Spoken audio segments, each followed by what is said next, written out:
Nikmat selalu banyak terkait dengan kepentingan hawa nafsu. Bukannya dilarang, itu adalah karunia dari Allah.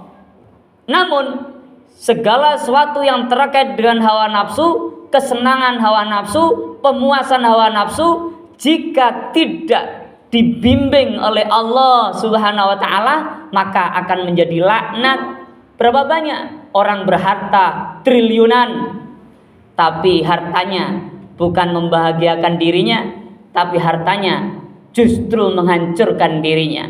Bisa jadi di dunia tidak akan merasa hancur karena seluruh orang hormat karena hartanya, tapi di akhirat pelanggaran dan dosa begitu banyak tercatat. Malaikat sudah nggak sabar ingin mengazab.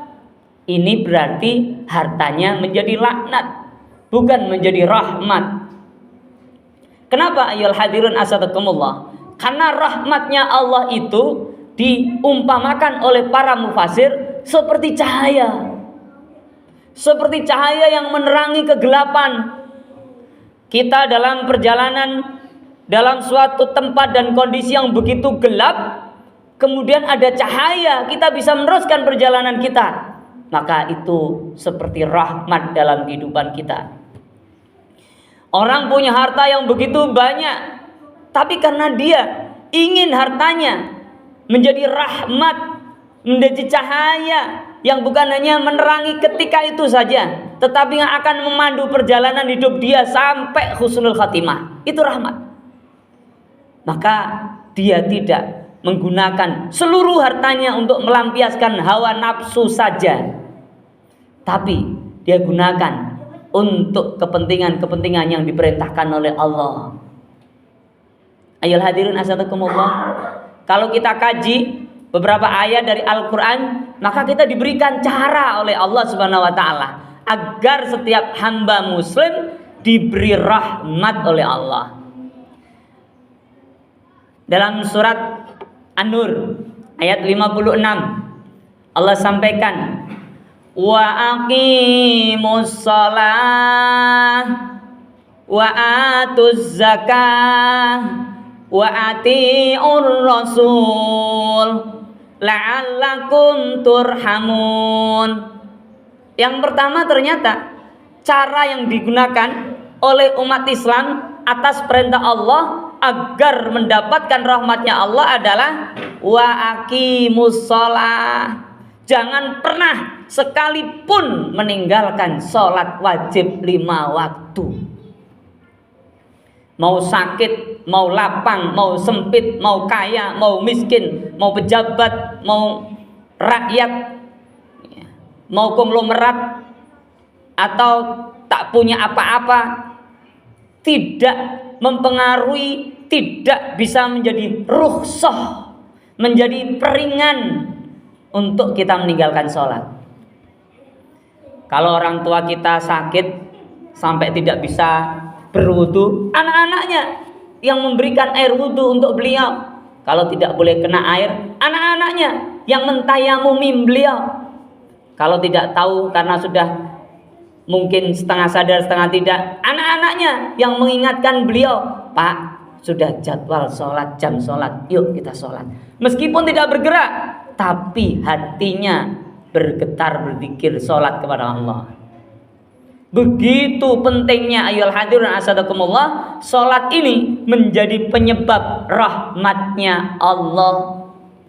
Maka di ayat yang berbeda Allah sampaikan, orang yang sholat 5 waktu, as-salatu tanha anil faksha wal mungkar. Sholat itu bisa mencegah perbuatan keji dan mungkar.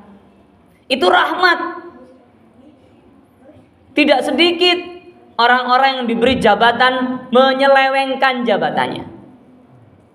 Banyak orang-orang yang diberi kekayaan malah lupa daratan. Hatta zurtumul makabir, hingga kemudian dia baru nyadar ketika masuk kubur.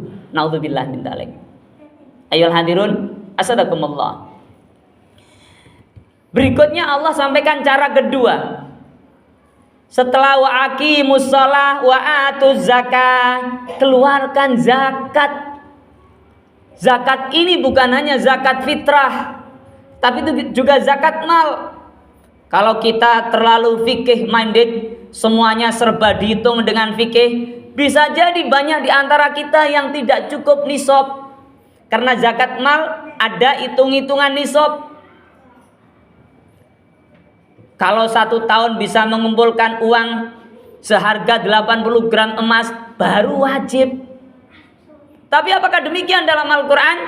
Tidak, lebih dari itu. Karena Allah sampaikan juga bahwa berbagi itu untuk siapapun, dilakukan oleh siapapun tanpa melihat kekayaan setinggi atau serendah apapun.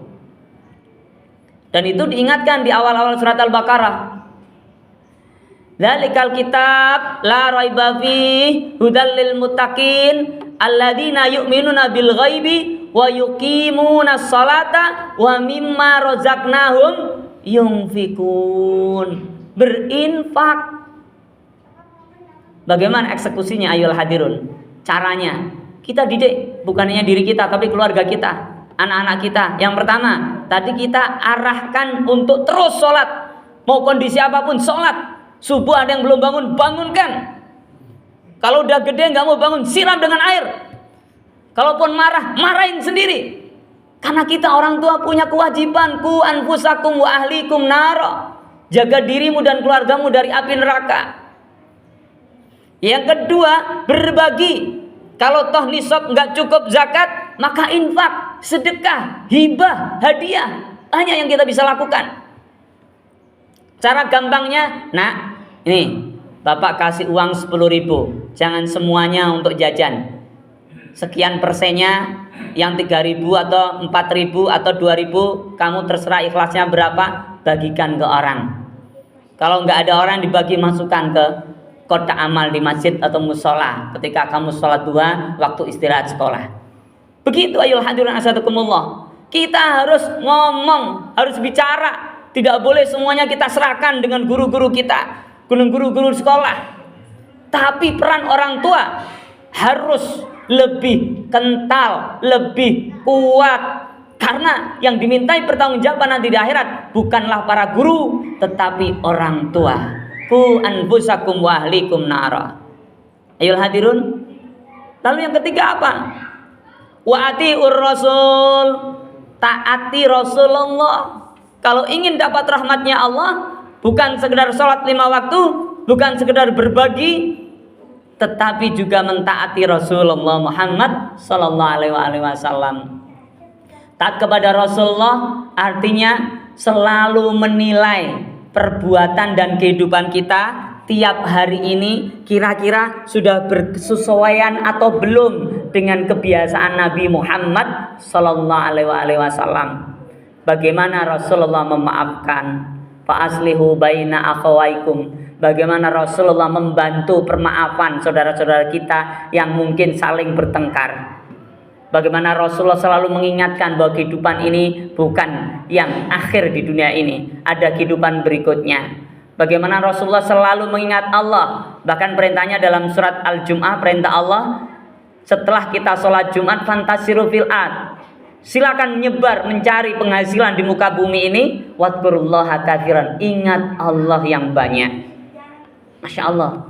Dengan 3 cara itu ayyuhal hadirun, sederhana dan mudah dilakukan, insya Allah kita akan diberikan rahmat oleh Allah. Insya Allah nikmat berupa harta, umur, iman, teman, sahabat yang baik, keluarga yang sakinah, semuanya itu akan berujung kepada cahaya yang akan mengarahkan kita, membawa kita kepada ujung yang bahagia selalu dalam keseharian kita dan husnul khatimah.